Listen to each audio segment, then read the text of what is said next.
السلام عليكم واتمنى انكم تكونوا بخير. غالبا الفيديو ده هينزل في الفترة بتاعة العيد. حبيت اقول لكم عيد سعيد ومبارك عليكم وعلى كل الحبايب.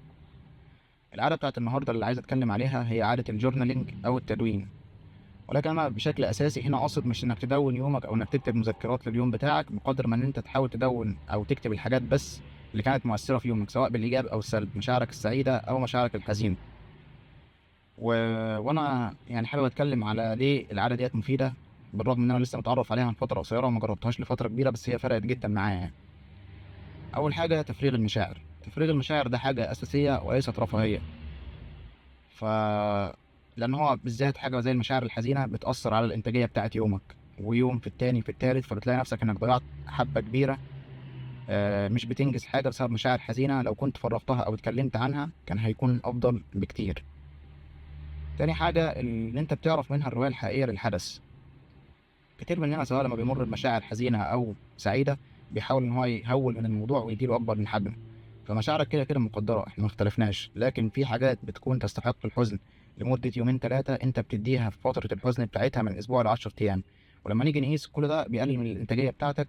وأصلا عمرك كله فيه كام 7 أو 10 أيام عشان أنت تفضل تضيع فيهم في حاجات مش هقول تافهة، لأن كده كده مشاعرك مهمة، ولكن أنت اديتها أكبر من حجمها.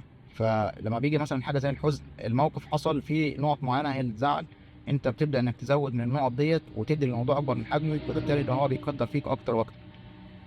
فدي حاجه بصراحه هيفيدك فيها حوار الجورنالينج جامد يعني.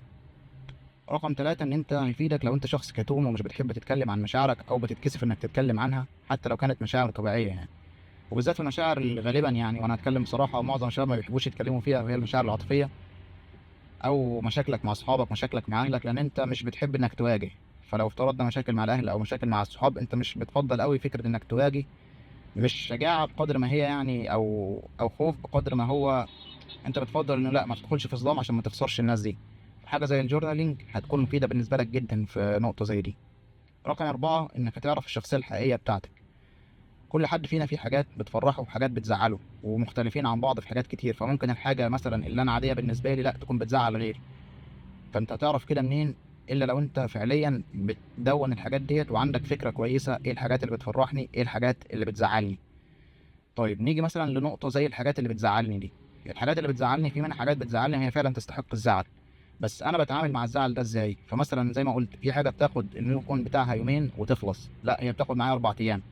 فده نقطه ضعف في الشخصيه بتاعتي، احاول ان انا اصلحه عشان ما اضيعش اليومين الزياده دول اللي انا كان ممكن اشتغل وانجز فيهم، واعوض كمان اليومين اللي انا ضيعتهم. انا كان اولى باليومين دول في حياتي عامه يعني.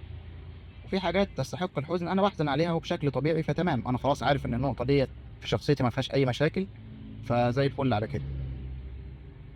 بس ومن ضمن الحاجات اللي انا بنصح بيها في حوار الجورنالينج، حاول انك تكتب، وبالذات لو المشاعر دي حزينه تكتب بايدك افضل من انك تكتب على النوت في الموبايل. السبب بكل بساطه انك لما بتكتب بايدك ده يعتبر مجهود انت بتبذله في ان انت تفرغ جزء من المشاعر برضه، وبطريقه صحيه عامه، احسن من ان انت تدخل في جو العصبيه وتزعق وتفضل تمد بقى ايدك على الناس والحاجات اللي بتحصل ديت.